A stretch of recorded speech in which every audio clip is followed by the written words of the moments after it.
Nah, seringkali karena kita sudah tidak lihat Tuhan di depan kita, bahkan yang kita lihat masalah, kita menjadi orang-orang yang sulit sekali untuk komitmen.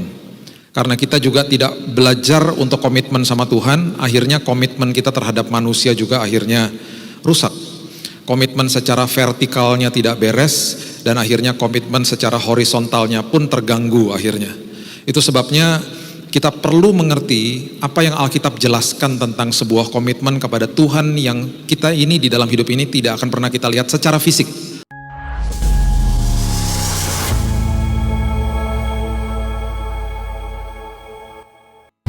Segala kemuliaan bagimu Tuhan, segala hormat kami tunjukkan untuk Tuhan. Kami ada di sini karena kami mau dilawat oleh Roh Kudus sendiri. Itu sebabnya Roh Kudus teduhkan hati kami. Roh Kudus yang mengajar, Roh Kudus yang menjelaskan, dan bahkan Roh Kudus yang meneguhkan firman Tuhan. Kami sambut Tuhan, firman kebenaran, firman yang senantiasa menjadi pelita dan pedoman bagi langkah-langkah kami. Kami sambut dalam nama Tuhan Yesus. Kami berdoa dan mengucap syukur. Kita sama-sama katakan, amin. Haleluya. Silakan duduk. Shalom. Haleluya. Yohanes 20, kita buka sama-sama ayat 29. Saya sudah singgung ini beberapa kali. Ini adalah perkataan Yesus kepada Thomas, dan waktu diberitahu bahwa atau ditunjukkan tanda daripada komitmen yang Yesus buat, akhirnya dia percaya. Ini ada kaitannya dengan apa yang kita akan bahas hari ini. Firman Tuhan katakan, kata Yesus kepadanya, kepada Thomas, karena engkau telah melihat aku, maka engkau percaya. Karena tadinya dia tidak percaya bahwa Yesus sudah bangkit. Kemudian ditunjukkan lubang bekas salib, dan kemudian dia katakan ini, dan ini adalah pesan untuk kita semua juga. Berbahagialah atau diberkatilah mereka, kita semua yang ada di tempat ini, yang tidak melihat Yesus, karena kita tidak lihat dia secara fisik, namun kita percaya. Kita adalah orang-orang yang diberkati Tuhan karena kita seumur hidup kita tidak akan lihat Tuhan secara fisik, namun kita percaya. Kalau kita tarik lebih dalam lagi daripada pernyataan ini, kita menemukan sebuah level kerohanian yang namanya komitmen sama Tuhan. Kalau kita sudah percaya itu bisa sekedar hanya percaya saja, tetapi percaya tanpa sebuah komitmen itu sesuatu yang akhirnya jadi sia-sia. Nah, seringkali karena kita sudah tidak lihat Tuhan di depan kita, bahkan yang kita lihat masalah, kita menjadi orang-orang yang sulit sekali untuk komitmen. Karena kita juga tidak belajar untuk komitmen sama Tuhan, akhirnya komitmen kita terhadap manusia juga akhirnya rusak. Komitmen secara vertikalnya tidak beres, dan akhirnya komitmen secara horizontalnya pun terganggu akhirnya. Itu sebabnya kita perlu mengerti apa yang Alkitab jelaskan tentang sebuah komitmen kepada Tuhan yang kita ini di dalam hidup ini tidak akan pernah kita lihat secara fisik. Betul, kita lihat dia secara mata rohani, melihat pekerjaan dia, kemuliaan dia yang luar biasa. Bahkan kalau kita share kesaksian kita, pasti serupa. Walaupun kondisi kita berbeda-beda, karena kita punya Bapa yang sama. Tetapi secara fisik kita akan senantiasa melihat masalah, kita akan melihat penyakit di depan kita dan seterusnya. Itu sebabnya sebuah komitmen itu akhirnya menjadi sangat sulit. Ya. Yosua pasal yang pertama, ayat yang kedua sampai ayat yang keempat, ini adalah sebuah pemberitaan Tuhan kepada Yosua bahwa dia memberikan janjinya kepada Yosua. Sama seperti kita pada hari ini, kita diberikan janji Tuhan. Janji Tuhan bahkan ada 7.000 lebih janji Tuhan di dalam firman Tuhan. Ini adalah janji yang cukup detail yang diberikan kepada Yosua. Namun setelah itu Yesus akhirnya memberitahu Yosua untuk bagaimana cara menghidupi janji yang Tuhan sudah berikan. Karena setelah janji diberikan, tetap saja Yosua ini sebelum masuk ke dalam tanah perjanjian akan berhadapan dengan kesulitan. Berhadapan dengan tembok Yeriko, berhadapan dengan sungai Yordan yang airnya sangat deras, dan seterusnya dan seterusnya. Ayat 2 mengatakan, hambaku Musa telah mati, sebab itu bersiaplah sekarang, seberangilah sungai Yordan ini, engkau dan seluruh bangsa ini menuju negeri yang akan kuberikan kepada mereka, kepada orang Israel itu. Setiap tempat yang akan diinjak oleh telapak kakimu, kuberikan kepada kamu. Seperti yang telah kujanjikan kepada Musa. Sangat detail janjinya.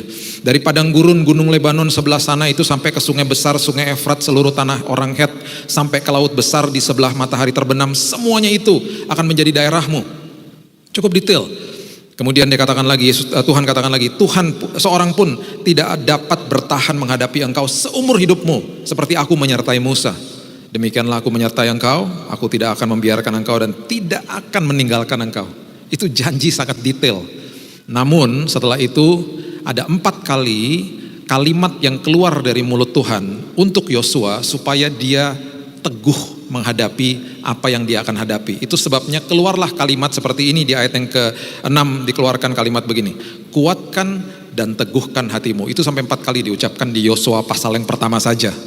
Kuatkan dan teguhkanlah hatimu, sebab engkaulah yang akan memimpin bangsa ini, memiliki negeri yang kujanjikan dengan bersumpah kepada nenek moyang mereka untuk diberikan kepada mereka. Memimpin bangsa ini, itu konotasi kepada hidup kita adalah pimpinlah dirimu sendiri. Kalau sudah diberikan janji Tuhan, kalau kita tidak bisa menguasai diri sendiri, karena pribadi yang paling sering berbicara dengan diri kita sendiri adalah diri kita sendiri. Kalau kita tidak menguasai diri kita sendiri dan kita tidak membiarkan Alkitab menguasai hidup kita tidak membiasakan bukan sekedar baca Alkitab tapi Alkitab baca kita.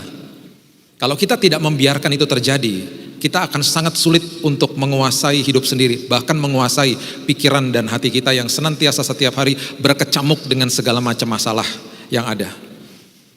Semua yang kita lihat di depan kita pasti gak enak. Itu sebabnya Alkitab terus menengungkan firman ini. Engkau adalah orang yang diberkati, walaupun engkau gak lihat aku secara fisik maksudnya, namun kamu percaya. Masuk ke dalam level yang lebih dalam lagi, komitmen sama Tuhan. Nah, masuk ke dalam komitmen sama Tuhan, berjalan bersama Tuhan, itu seringkali pasti banyak pertanyaan dalam hidup kita. Saya katakan berkali-kali, hati-hati orang yang senantiasa bertanya dan kemudian lupa mengucap syukur, ujung-ujungnya akhirnya mempertanyakan Tuhan. Bertanya itu normal, bertanya itu seperti misalnya, bagaimana nih Tuhan, sampai kapan nih Tuhan? Kemudian bertanya tentang hal-hal yang sedang kita hadapi, gak masalah, hati-hati. Kalau kita tidak sertai dengan ucapan syukur dan berserah kepada Tuhan, ujung-ujungnya manusia mempertanyakan Tuhan. Mempertanyakan Tuhan tuh, Tuhan ada gak sih? Tuhan sanggup gak sih? Itu mempertanyakan Tuhan. Be careful, hati-hati dengan itu.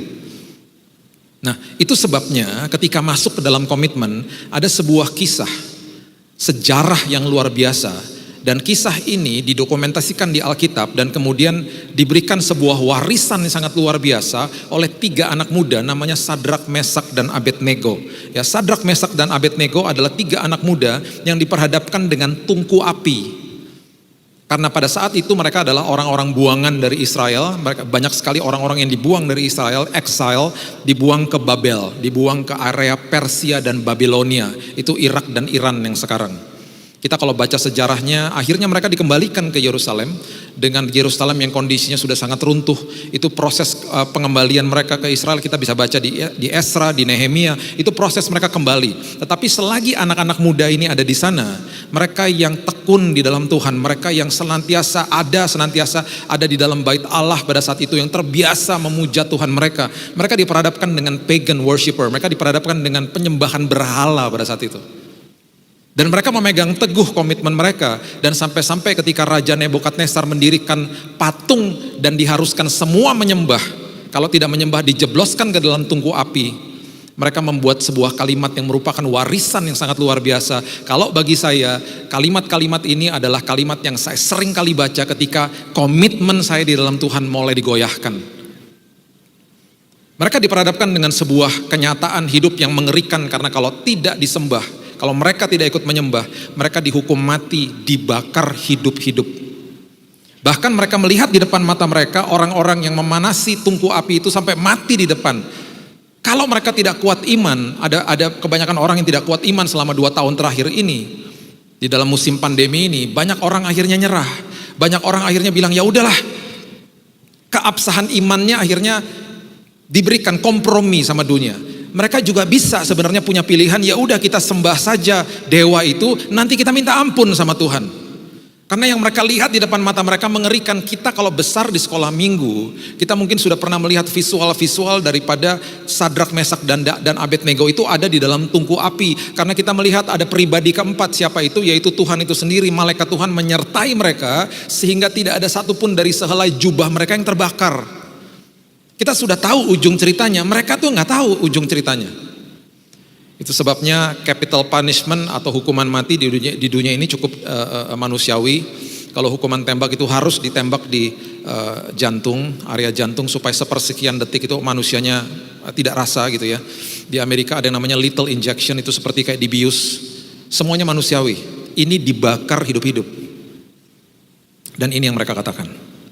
Daniel 3 ayat 17. Jika Allah kami yang kami puja sanggup melepaskan kami, maka ia akan melepaskan kami dari perapian yang menyala-nyala itu dan dari dalam tanganmu ya Raja. Dengan kata lain mereka katakan begini, kami tahu Tuhan kami sanggup. Kami tahu Tuhan kami berkuasa. Dia maha hadir, dia maha kuasa, dia maha tahu.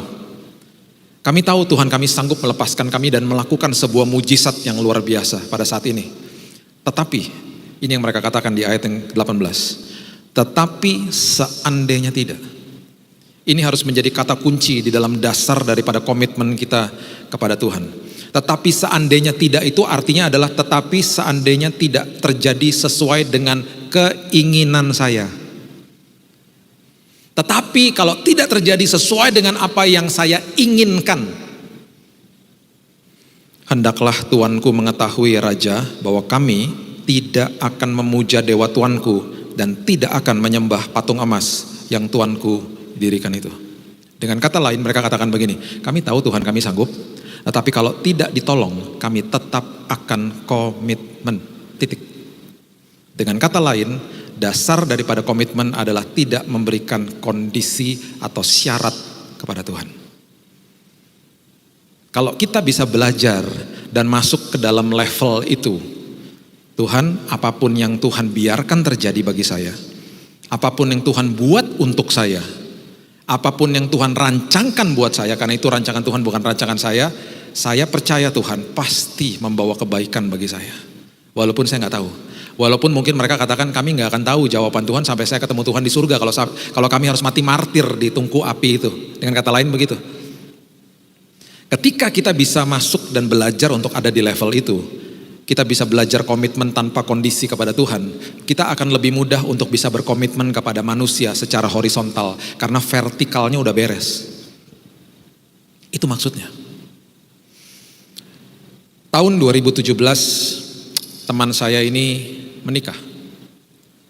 Teman saya ini dengan istrinya ini sekolah Alkitab sama-sama di BJ, Batu Malang. Mereka dikaruniai satu orang anak dan mereka terjun ke dalam dunia pelayanan, khususnya mereka melayani di gereja orang tuanya di area Jakarta. Ketika tahun 2019 mulai musim pandemi, seperti kebanyakan gereja mulai online.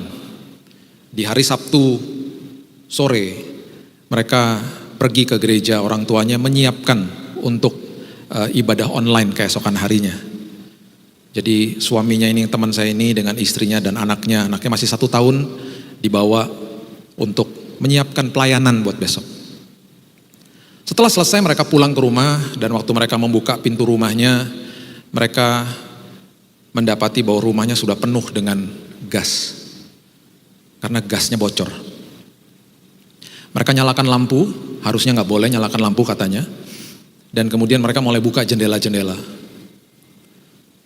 Dan saat itu istrinya kasih tahu suaminya, colokin itu aja, fan. Supaya gasnya cepat keluar. Udah dimatikan dulu yang bocor, tapi masih bau. Sang suami mulai nyolokin kipas angin ke colokan listrik. Biasanya colokan listrik itu kalau dicolokin suka ada percikan api sedikit. Rupanya saat itu ada percikan api dan tiba-tiba rumahnya meledak. Hal pertama yang dilakukan oleh teman saya ini ketika dia sadar, segera mencari anaknya yang masih 1 tahun. Dan rupanya anak itu sudah tertimpa plafon rumah saat itu. Istrinya lari keluar, dalam kondisi berlari keluar, mobilnya yang terparkir di garasi meledak.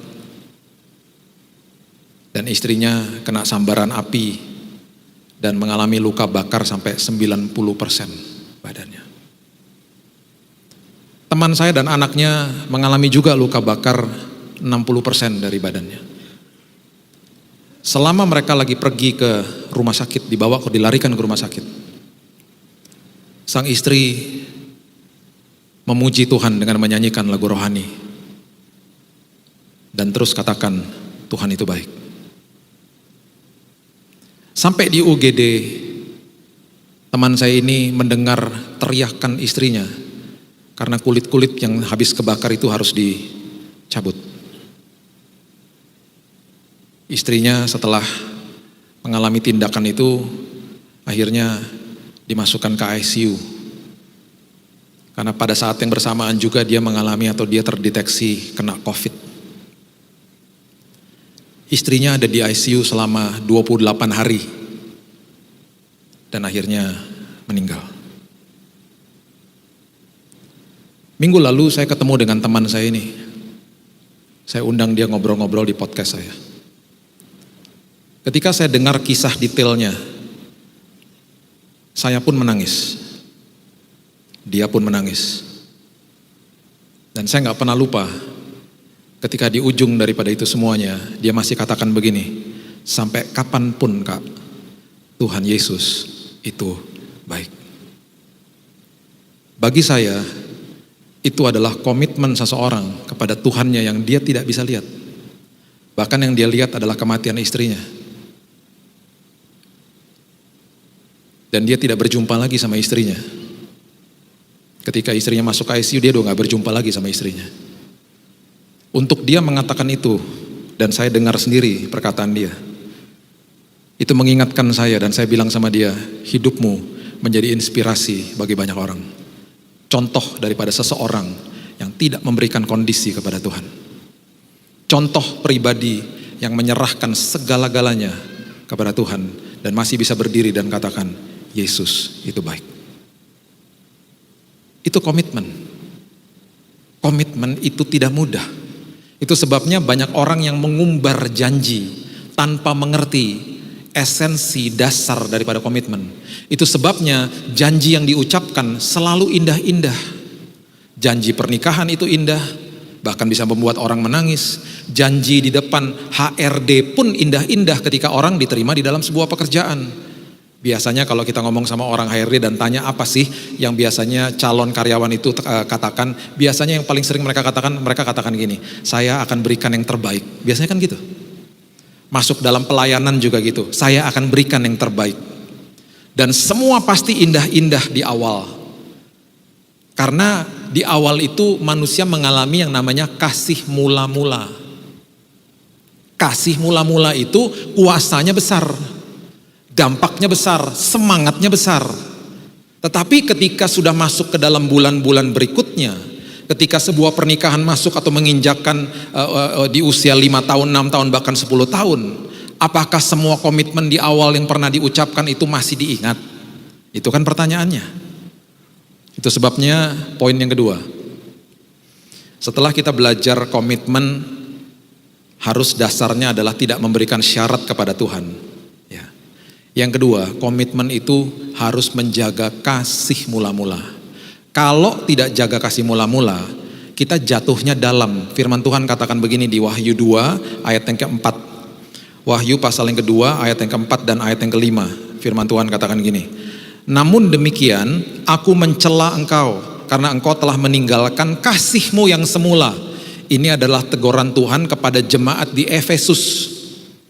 Ya, ada 7 gereja di Wahyu yang ditegor sama Tuhan atau diberikan sebuah peringatan sama Tuhan. Nanti bulan Juni depan kita akan pergi ke 7 gereja. Ya, kalau Bapak Ibu mau ikut silahkan. Nanti saya posting pasti di sosmed ada nomor telepon yang bisa dikunjungi. Kita akan mengunjungi 7 gereja. Kita akan belajar tentang 7 gereja. 7 gereja ini ada di Turki, Bapak Ibu. Efesus itu ada di Turki. Jadi kita akan mengadakan perjalanan ke sana, kita belajar tentang eksposisi, tentang apa sih yang Tuhan katakan kepada gereja-gereja ini. Salah satunya ini, Efesus. Ditegur karena meninggalkan kasih mula-mula. Kemudian ayat yang kelima mengatakan, sebab itu ingatlah betapa dalamnya engkau telah jatuh. Kalau orang meninggalkan kasih mula-mula, jatuhnya itu dalam. Makanya dikatakan bertobatlah dan lakukan lagi apa yang semula Apa yang semula engkau lakukan. Dengan kata lain Tuhan katakan, kembali ke dalam kasih mula-mulamu. Kalau tidak, aku akan datang kepadamu, aku akan mengambil kaki Dian dari tempatnya jikalau engkau tidak bertobat. Itu maksudnya adalah kemuliaan Tuhan akan hilang dari hidupmu. Itu loh. Makanya orang yang meninggalkan kasih mula-mula, depresi, stres, hidupnya jadi begitu-begitu aja. Karena gak jaga kasih mula-mula. Dan memang susah jaga kasih mula-mula. Ini adalah 3 komponen daripada kasih mula-mula. Setiap di dalam kita mengalami kasih mula-mula itu selalu ada prioritas, selalu ada intensitas, dan selalu ada kualitas yang sangat tinggi. Coba saya mau lihat tangan-tangan yang pernah jatuh cinta siapa? 1, 2, 3 boleh angkat tangan. 1, 2, 3. Terima kasih yang udah angkat tangan, yang angkat tangan Tuhan ampuni mereka karena mereka pembohong-pembohong. Pasti semua pernah jatuh cinta. Di dalam ketika kita sedang jatuh cinta, itu pasti prioritasnya tinggi. Pasti tinggi. Saya datengin pacar saya dulu, sekarang jadi istri saya. Dia sempat ngomong gini, kamu kok sibuk, kok masih bisa datang ke sini? Prioritas. Nah. Terus kok bisa sering-sering datang ke sini? Intensitas. Terus waktu ngobrol, betul-betul ngobrol, kualitas. Makanya kalau mau lihat orang-orang yang masih pacaran di food court atau di rumah makan, pasti HP-nya ditaruh dua-duanya gini, senyum-senyum gini. Dari jauh kelihatan itu lagi jatuh cinta. Kasih mula-mula. Yang dua-duanya begini, lihat HP, itu udah 15 tahun kawin. Ngomongnya seperlunya. Hah, terserah, pesan aja terserah. Udah males, ngelihat mukanya males. Diajakin ngomong aja begini. Hah, apa? Kok banyak yang gini-gini ya sama sebelahnya. Saya masuk ke sebuah mobil ojek, gokar kalau salah. Ada kalung salib. Langsung saya shalom dong. Shalom mas. Shalom pak. Gereja mana pak? Wah ngobrol. Terus tiba-tiba dia dapat telepon supirnya. Pertama baik-baik ngomongnya. Dapat telepon tiba-tiba gini. Iya. Kenapa? Aku lagi sama penumpang. Bawel banget sih telepon-telepon mulu. Prok ditaruh teleponnya. Siapa mas? Istri saya katanya. Wih galak banget mas. Emang mas waktu pacaran kayak begitu? Ya enggak lah pak. Kalau pacaran begitu ya saya gak dapet dia gitu. Lah kenapa sekarang begitu? Bawel mas. Lagian saya udah bosen sama dia. Lah gimana? Makanya ya orang itu kalau di awal luar biasa. Lagi jatuh cinta sama Tuhan coba ngajakin ngopi. Gak akan mau. Besok hari Senin ngopi sama aku. Gak bisa. Aku ada FA. Hebat loh. Kamu FA ya? Iya. Jatuh cinta bro. Hari Selasa. Gak bisa. FA kedua. Banyak banget FA, semua FA aku datengin. Rabu, gak bisa, FA ketiga, banyak banget, iya, semua rumah aku datengin, makan gratis, kurang ajar. Kamis gak bisa, doa puasa, manyar, jam 10 pagi. Malam nginden, dua malam. Kalau ada 2 subuh aku datengin juga, gak ada yuk Betani, kalau ada 2 subuh aku dateng juga tuh. Jumat gak bisa, latihan sama anak musik. Sabtu, youth, kan kamu udah tua. Jangan salah, youth aku datengin, gara-gara sekolah minggu aku datengin. Semua level firman Tuhan aku ikutin. Haus. Minggu, gak bisa, 3 kali ibadah nginden. Pagi-pagi aku udah di gereja, jam 6 udah doa. Aku lagi meminta kunci gereja, kalau bisa aku tinggal dalam gereja. Cinta bro, sama Tuhan cinta. Orang-orang kayak begitu, tungguin aja 6 bulan lagi, tanya lagi. Udah bisa ngopi gak? Oh bisa lah, fleksibel sekarang waktunya. Udah lupa biasanya. Saya gak bilang kita harus ke gereja tiap hari. Tapi orang-orang yang mengalami kasih mula-mula tuh kayak gitu. Semangatnya tinggi. Perhatikan ini baik-baik. Orang yang menjaga prioritas, intensitas, dan kualitas. Itu sama dengan konsisten. Orang yang konsisten itu jarang. Orang yang konsisten dimintai pendapat sama orang lain. Orang yang konsisten jadi berkat bagi orang lain. Orang yang konsisten dipercaya.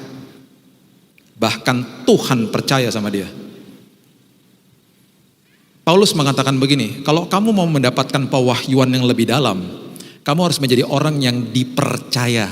Itu firman Tuhan.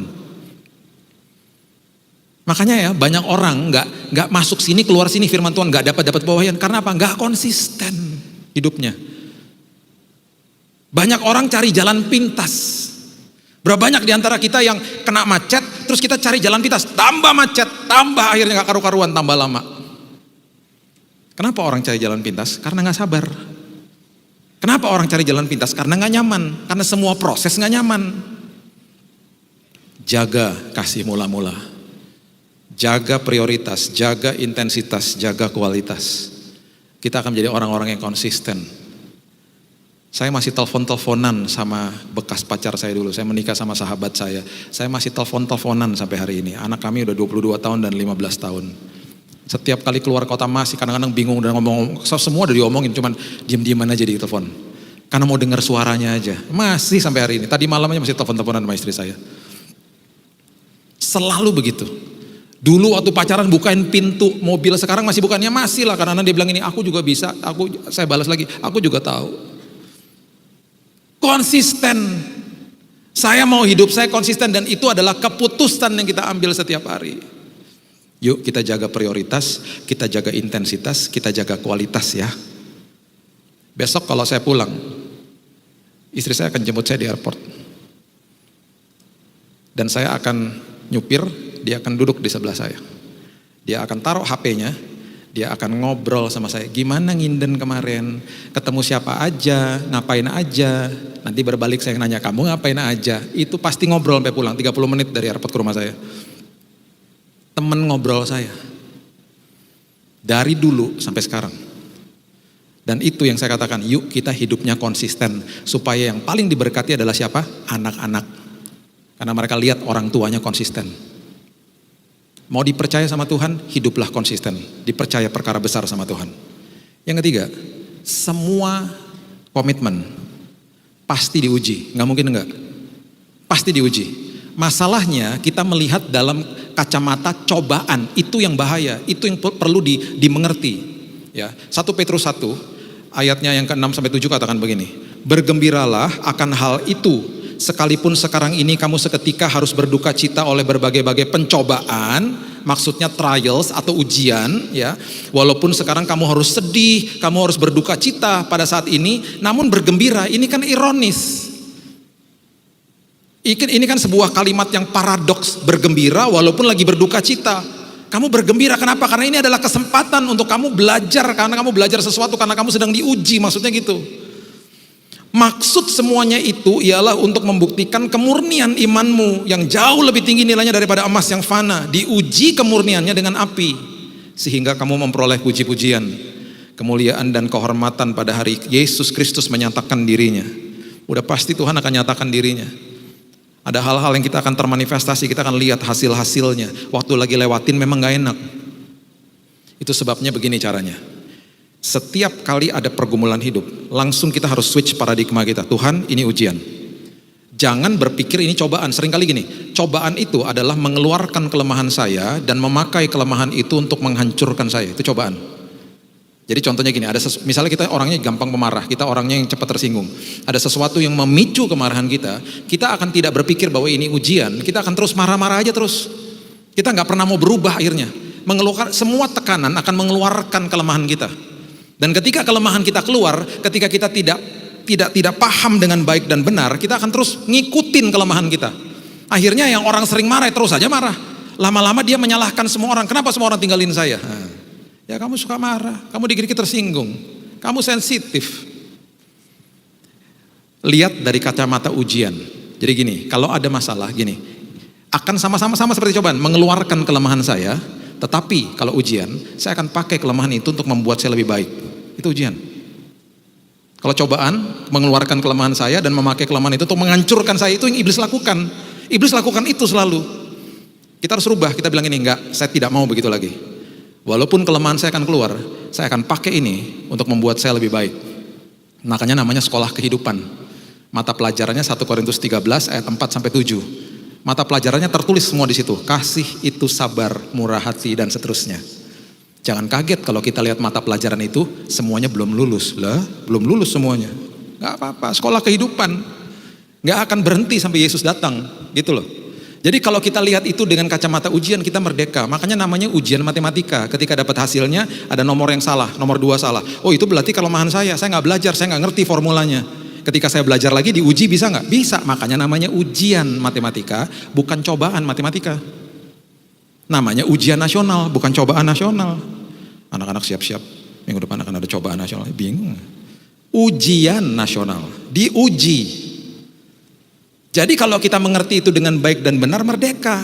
Saya pun ngalami itu. Kira-kira 10 tahun yang lalu saya bergumul dengan yang namanya motor di Jakarta. Karena ada 16 juta motor di Jakarta, tidak seperti di Surabaya. Di sini manis-manis, di Jakarta pembawa motor. Nggak semuanya, tapi mayoritas kurang ajar. Mobil disalip, nanti ketabrak dia yang marah. Ya, mobil disalip, daging saya juga disalip, ya kan? Disalip, nggak kaget, saya klakson, dia berhenti, dia buka helm, dia tantangin berantem. Apa lo, keluar ya gitu. Hamba Tuhan manusia juga. Apalagi ada darah Manado, ada panas-panasnya suka makan sambal. Istri saya punya password yang paling hebat, dia selalu pegang kaki saya. Udahlah sayang, itu jangan-jangan jemaat. Kalau saya dengar nama jemaat langsung meleleh. Iya ya, jangan-jangan dia jemaat ya. Jemaat yang lagi hari ini lagi bad mood, dimarahin istrinya, dipecat dari kerjaannya. Iyalah udahlah diemin aja gitu. Setiap kali ada motor-motor kurang ajar, istri saya selalu bilang, itu jemaat. Sampai saya bilang, ini jemaat gereja mana? Kok kurang ajar semua ini? Kira-kira tahun 2015 kalau nggak salah, sore-sore hari di mobil tiba-tiba istri saya bilang gini, kok aku lihat beberapa bulan terakhir ini kok kamu udah beda ya? Kenapa? Saya divalidasi sama dia. Itu validasi bahwa saya lulus. Yang bisa memvalidasi kita adalah orang terdekat dengan kita. Aku lihat kamu berkali-kali di pepet-pepet motor-motor, kamu kok tenang aja, diam aja ya. Kamu udah lulus kayaknya ya. Belajar ketika ada pergumulan, jadikan itu ujian. Hari ini, kalau Tuhan ajak kita pergi ke Singapura misalnya, ya. Kemudian dia ajak kita dengan 2 opsi. Yang pertama naik pesawat dari Surabaya sampai Singapura 2 jam sampai. Yang kedua, opsi kedua jalan kaki 1 bulan baru sampai. Pilih yang mana, jangan bohong. Naik pesawat lah pasti ya, ngapain Tuhan jalan kaki, jauh amat, kurang kerjaan amat sih Tuhan gitu. Contoh, misalnya saya ketemu sama seseorang di pesawat, ya, sama taruhlah nih saya baru kenalan di pesawat ya. Saya akan ngobrol-ngobrol sama dia, ternyata jemaat Nginden. Oh apa kabar mas? Oh jemaat Nginden toh. Oh oke. Terus kemudian kita terpotong sama tidur, makan, sampai di Singapura tuker-tukeran nomor HP. Tiba-tiba satu hari ketemu lagi di Tunjungan Plaza sama orang ini. Si Allah taruh ya namanya. Terus saya panggil, mas ingat gak Billy botak Garuda Singapura? Dia ngeliatin dari jauh. Oh iya apa kabar gitu. Saya lagi sama istri saya misalnya. Udah ngobrol-ngobrol, pas dia pulang saya bilang sama istri saya, itu aku kenal sama dia. Mungkin lupa-lupa namanya. Oh iya namanya itu misalnya. Itu aku kenal loh sama dia. Dulu pernah duduk bareng di pesawat. Bayangin kalau saya sama pria itu jalan kaki ke Singapura ya. Pakai ransel, pakai tenda, bawa bekal di dalam Indomie segala macam gitu ya. Jalannya lewat mana? Jalan Pantura tuh di atas jalan kaki terus sampai ke ujung sana Anyer sana, nyebrangin Merak tuh, nyebrangin Selat Sunda, ke Lampung terus jalan kaki sampai ke Palembang, Pekanbaru, nyebrangin pulau sampai ke Singapura 1 bulan. Yang nggak tahu geografi pasti bingung. Hari pertama kenalan juga, hari kedua udah nggak kenalan lagi. Udah mulai ngomongin masa lalu, pergumulan hari ini, harapan masa depan kan gitu. Hari-hari berikutnya udah ngelewati suka duka sama-sama, hujan banjir sama-sama, kepanasan bareng-bareng, makan Indomie tinggal 1 mangkok bareng-bareng. Itu kita lewati sama-sama. Tidur malam di 1 tenda sampai ngerti yang ngorok yang paling keras siapa. Setelah lewatin perjalanan 1 bulan, ketika saya hadir di depan Bapak Ibu, ketika saya dapat kesempatan memperkenalkan teman baru saya ini, saya tidak akan perkenalkan dia sebagai kenalan saya. Dia adalah sahabat baru saya. Karena saya melewati suka duka 1 bulan sama dia. Itu sebabnya Tuhan tidak akan pernah ajak kita naik pesawat. Dia akan ajak kita jalan kaki di dalam proses. Supaya kita ngelewati suka dan duka sama-sama dia. Supaya ketika sudah lewatin yang namanya lembah kekelaman, melewati terowongan yang gelap ujungnya aja gak kelihatan, dan setiap kali kita berteriak dia akan selalu ingatkan kita, tenang, kan kamu jalan sama saya, tenang ya gitu. Setelah udah lewatin semuanya itu, Tuhan biasanya colek kita dan suruh lihat ke belakang. Kita bilang gini, kok bisa ya Tuhan aku ngelewati itu semuanya? Tuhan ingatkan lagi, kan sama saya jalannya. Setelah itu semuanya selesai, dengan bangga kita bisa katakan begini, Tuhan terima kasih, Engkau adalah sahabatku.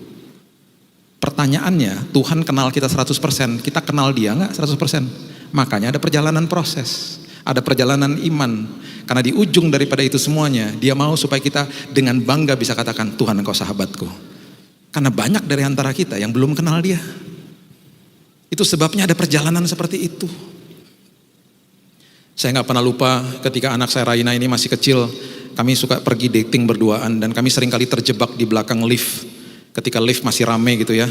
Dan kami seringkali terjebak di belakang lift, pendeknya dia hanya segini. Dan seringkali dia tarik-tarik celana saya, dia bilang, "Dad, lift me up, angkat dong, gendong dong." Dan berkali-kali saya bilang sama dia, "Kak, kamu duduk di situ, Kak, kamu berdiri dulu di situ." Susah ngangkatnya, karena liftnya penuh orang. Kalau aku harus berlutut-berlutut lagi, susah. Kamu berdiri dulu sebentar aja, sebentar lagi pasti selesai, liftnya kebuka. Sampai satu hari, saya baru paham bahwa pemandangan dia di belakang itu, di bawah itu betul-betul gak enak. Bapak Ibu bisa bayangkan berdiri di belakang lift, pendeknya cuma segini. Semua orang kan ngadepnya ke sana. Pemandangan di depan dia tuh nggak nyaman. Yang udah ketawa-ketawa dapat pewahyuan, yang belum ketawa-ketawa tanya sama sebelahnya, maksudnya apa ya? Yang masih belum mengerti juga segera berdoa tanya Roh Kudus. Kalau terjadi kejadian-kejadian yang tidak diinginkan, kena duluan anak saya. Ya, saya sudah dengar ada yang sudah mendapatkan pewahyuannya, yang belum ngerti juga tanya sama temannya, kalau temannya nggak ngerti juga setelah ibadah, datanglah ke sebuah mall, berdiri di lift yang rame, pergi ke belakang, dan kemudian begini. Oh iya, ngerti aku sekarang. Nanti paham deh. Di saat itu ketika saya tahu bahwa dia betul-betul gak nyaman di bawah, saya gendong dia. Saya minta permisi sama mas di depan, mas permisi ya mas, mau gendong anak saya dulu. Saya gendong dia. Dan saya gak pernah lupa ketika saya gendong di tangan saya, mukanya begini. Lega. Pertanyaan yang paling penting, ketika mukanya lega, liftnya masih rame gak? Masih, bahkan tambah rame. Kenapa lega? Karena pandangannya setinggi sama pandangan saya. Kalau lagi lewati masalah, jangan ngeluh, jangan nangis-nangis sama Tuhan. Bilang gini, Tuhan gendong aku Tuhan. Tiba-tiba kita akan rasa damai sejahtera, sukacita, hikmat, pengharapan dari Tuhan. Masalahnya masih ada. Kadang-kadang tambah berat. Tapi kita bisa lewati semuanya karena kita lihat dari perspektifnya Tuhan. Tinggi lihatnya. Setiap kali lewati masalah, selalu punya prinsip seperti itu. Ini kesempatan bagi aku untuk berubah. Ini kesempatan bagi aku untuk makin diuji, makin dimurnikan sama Tuhan. Dan setelah melewati itu semuanya, setelah kita mengerti komitmen itu tidak berkondisi. Komitmen berarti menjaga kasih mula-mula. Komitmen itu diuji. Komitmen akan menghasilkan tanda. Orang yang komit pasti ada tandanya. Beberapa hari lalu Serena Williams, pemain tenis wanita yang paling luar biasa, baru pensiun. Pemain tenis kalau komitmen, tangannya itu besar, lengannya itu besar sebelah karena pegang raket terus. Kalau mau ngadu sama orang main tenis, kalau lihat tangannya sama besarnya nggak komitmen dia. Kalau tangannya besar sebelah itu komitmen, karena semua komitmen pasti ada tandanya. Baik itu merupakan pengetahuan, orang yang mengerti tentang bidang tertentu, dia akan bisa jelaskan dengan sangat luar biasa. Itu tandanya. Domingus yang tahun 99 dipenggal kepalanya karena gak mau menyangkal Yesus. Bertemu dengan Yesus, kembali lagi ke tubuhnya. Tuhan kembalikan hidupnya. Itu masih ada tandanya di sini. Tanda-tanda kesaksian. Jadi orang-orang anak-anak Tuhan, kalau ikut Tuhan, kalau berkomitmen dengan Tuhan, pasti ada tandanya. Seringkali tandanya itu merupakan sebuah kesaksian hidup. Beberapa tahun yang lalu saya ada di kota Makau dengan teman saya. Anak-anak waktu itu masih kecil-kecilnya, kira-kira kejadian mungkin sekitar 12 tahun lalu kalau nggak salah. Masih kecil-kecil anak-anak. Jadi saya bawa kereta anak. Satu hari kami mendengar ada sebuah mall, sebelahnya ada hotel sama seperti di Jakarta, dan di mall itu food courtnya besar, katanya ada makanan-makanan enak. Jadi karena mau makan siang, kami pergi ke sana. Kami dengar juga bahwa ada bus gratis yang mengantar kita ke hotel itu. Hotelnya hotel bintang 5, sebelahnya ada mallnya. Jadi kami cari terminal bus itu, kami naik busnya. Waktu sampai di terminal bus, sampai di busnya, saya lihat supirnya lagi duduk tenang-tenang. Saya mau masukin kereta anak saya di bagasi bus. Kalau bus itu bagasinya bukan di belakang tapi di samping toh. Jadi saya lihat supirnya diam aja, saya buka sendiri bagasi busnya, saya masukin kereta anak saya tutup, saya naik ke atas. Singkat cerita sampai di hotelnya, ya karena mungkin barang saya sendiri cuman di bawah bus itu nggak ada barang lain. Itu tergoyang-goyang, tergeser-geser kereta anak saya. Waktu kami turun, semua penumpang turun, ya ini posisi supir di sini, pintu bus kebuka dari sana, penumpang turun, itu bagasi kan di sebelah kiri. Saya lihat supirnya diam lagi, saya buka sendiri, saya lihat aduh kereta anak saya udah masuk ke dalam. Saya merangkak masuk ke dalam, saya lagi meraih kereta anak saya, tiba-tiba saya dengar pintu busnya ketutup, berarti penumpang udah turun semua. Tiba-tiba busnya jalan. Supirnya harusnya kalau lihat kaca spion di sebelah kiri, dia bisa lihat itu bagasinya masih kebuka. Dia kurang teliti, dia jalan. Harusnya saya diem aja di dalam bus karena aman. Ini enggak, saya keluar, saya loncat langsung keluar. Waktu loncat keluar itu sempat koprol 2 kali, sakit kena itu ya, kena konkrit di situ. Jadi saya loncat 2 kali sampai koprol 2 dan berdiri di depan lobi dan kesakitan luar biasa. Tapi puji Tuhan nggak apa-apa, busnya terus melaju. Sampai dia mau keluar dari pelataran parkir, ada satpam yang puji Tuhan dia melambai-lambaikan tangannya dan akhirnya busnya stop. Karena kereta anak saya masih di dalam situ. Dia keluar, satpamnya marah-marah sama dia. Itu bayangin ya, orang-orang di lobi hotel teriak-teriak tuh supir nggak dengar.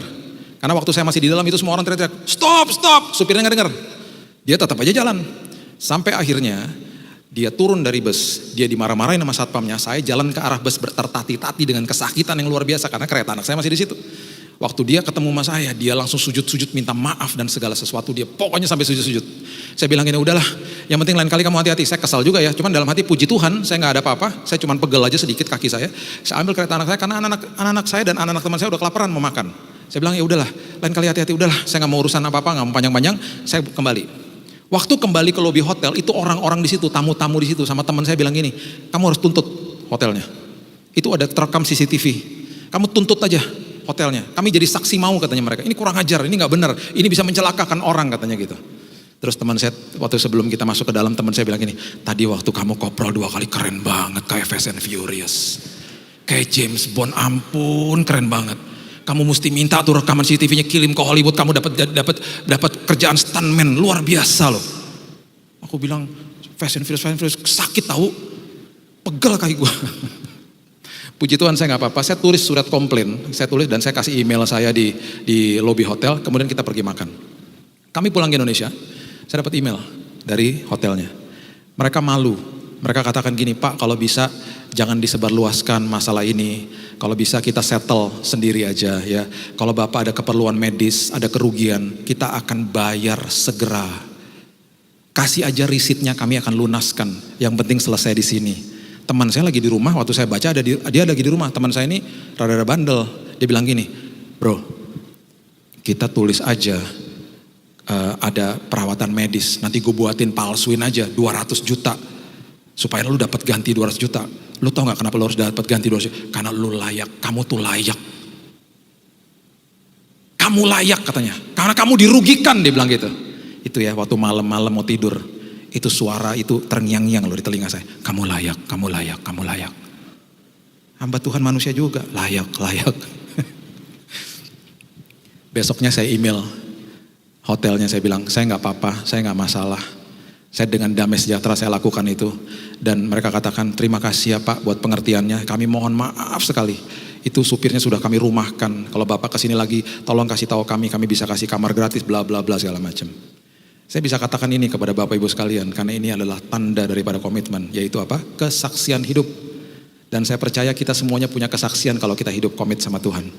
Saya akan tutup dengan ayat ini.